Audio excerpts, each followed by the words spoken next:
Ndugu zangu, ndugu vijana wenzangu, nipende kuambia kuwa hawa wanaharakati wa mitandaoni, hasa watu ambao wanajiita wanaharakati waishio nchini za nje huko ugaibuni, wanatupeleka sana, yani wametushikia sana akili zetu, wanatupa miemko na hasira ambazo sisi kama vijana hatupasi. Vijana tumekuwa watu wa kutukana mitandaoni, kila anayeposti hichi unatukana, ukimwona mheshimiwa rais kapostiwa huku unatukana, ukimwona huyu waziri amezungumza hivi, akija kizungumza kijana huyu kuhusiana na serikali unatukana. Sasa ndugu zangu, niwaambieni kitu kimoja, nchi hii haiwezi kaongozwa kwa matusi.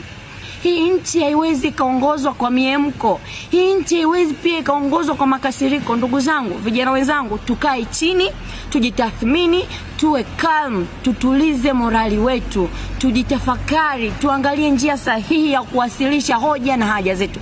Mimi nina uhakika kuanzia kipindi ambacho tumekuwa vijana wakipiga kelele mitandaoni, wakitukana huku na kule, wangekuwa wamekuja na hoja zenye msingi, wamekuja na hoja zao kwa ustaarabu mzuri, kuna vitu ambavyo vingekuwa tayari vimeshakuwa vimefanyiwa kazi kwa haraka. Sasa unakuta hata serikali pia haifahamu sisi vijana tunahitaji nini, kwa sababu wakipita kwenye maandiko yetu wanakutana na matusi tu. Sasa watashughulikia matusi. Ndugu zangu, sisi vijana tunatakiwa tutambue tunahitaji nini kwanza, tusiwe watu wa miemko sana. Tukishatambua tunahitaji. Huyo hapo ni mwanaharakati kijana kutoka Kilimanjaro ambaye julikana kama Verinanzi Mrema, ambaye ametoa wito kwa vijana nchini kutokubali kushikiliwa akili wala kuongozwa na miemko inayochochewa na watu wenye nia ovu dhidi ya nchi ya Tanzania. Sasa amesema kuwa kwa sasa kuna juhudi za baadhi ya watu hasa walioko nje ya nchi kueneza ujumbe wa uchochezi kupitia mitandao ya kijamii, wakilenga kugawanya vijana kuna kuwapeleka kwenye vitendo visivyoweza ama vinavyoweza kuvuruga amani ya taifa.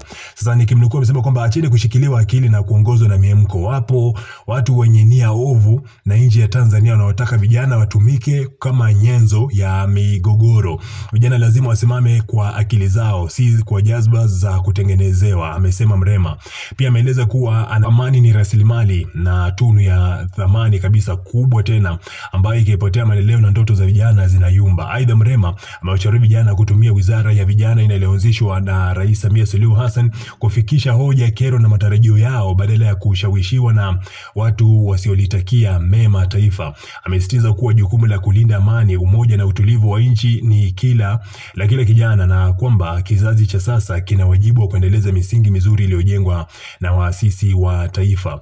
Sasa taarifa hizi ama kauli hizi hapa zimeweza kupokelewa na hisia tofauti na maoni tofauti, lakini pia ningependa kujua pia kutoka kwako ambaye ni kijana ambaye pia una mrengo wako ambao una usupport. Kuna watu ambao wana support swala zima la maandamano na wana sababu zao za kusupport maandamano, lakini pia kuna wengine ambao wako kinyume kabisa na swala la maandamano, hawataki kusikia wala kujihusisha kabisa na lolote ambalo linahusiana na maandamano na wana sababu zao za msingi tu. Sasa miongoni mwa watu ambao hawataki kusikia na hawataki kusupport swala la maandamano ni huyu mwanaharakati kutoka Kilimanjaro ambaye julikana kama Mrema.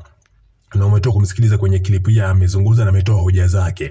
Sasa na wewe pia nipe maoni yako kuhusiana hiki ambacho amekisema Mrema. Unakubaliana naye kwa asilimia ngapi kuhusiana na kutunza tunu ya amani, kama kusema kwamba ndio kitu pekee ambacho kitawezesha vijana kuweza kujiendeleza na kupata maendeleo ambayo wanahitaji? Nipe maoni yako pale chini kwenye uwanja wa comment.